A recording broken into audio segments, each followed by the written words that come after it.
If someone asks you how trade-based financing works in an Islamic bank, can you explain? Let us understand through the story of Ahmed. Ahmed, a toy dealer, needs to purchase a new stock of toys for his business. Unfortunately, he cannot afford to purchase his new stock at an outright price due to lack of funds. Knowing the ruling that God has permitted trade and forbidden interest, and having heard about how Islamic banking supports businesses on trading-based structures, he decides to approach an Islamic bank to finance his purchases.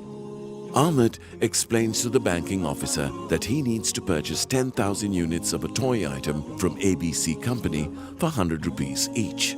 Understanding Ahmed's needs, the banking officer recommends a Murabaha-based financing solution. Simply put, Murabaha is a trade transaction between a buyer and a seller involving the sale of a commodity with the cost of goods and profit known to both parties. So, how does Murabaha work in a banking context? The officer goes on to explain that the bank will initially undertake the role of the buyer and purchase the stock of toys from ABC company as per Ahmed's requirements, along with Ahmed's consent that he will purchase the same stock from the bank with a profit of 5 rupees on each item. An agent may be appointed by the bank to carry out this purchase transaction on behalf of the bank with the supplier. In this case, Ahmed would be appointed as the agent. Having purchased the stock and taken the risk of ownership, the bank will now take the role of the seller and will sell each toy to Ahmed at 105 rupees as per his initial agreement to purchase the stock of toys. He also undertakes to pay for the goods either on an installment basis or as a one-off payment on a pre-agreed future date. Now the relationship between Ahmed and the bank is that of a buyer and seller, whereby the ownership along with the risk and reward is now transferred to Ahmed upon close of the sale. So how is this different to a conventional loan? The key difference lies in the contract structure. Murabaha is a sale contract while the conventional loan is an interest-based lending agreement.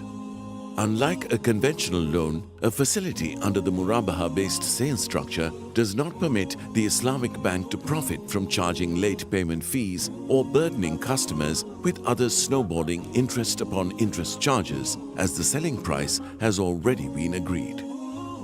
In summary, Murabaha is a sale-based transaction. The relationship between the customer and the bank is that of a buyer and seller.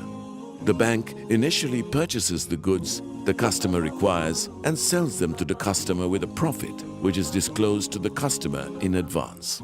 At one point of time, the ownership of the goods and all associated risks are borne by the bank. The customer can pay the bank on an installment basis within an agreed period or as a one-off payment at a pre-agreed future date. The bank cannot profit from any late payment fees.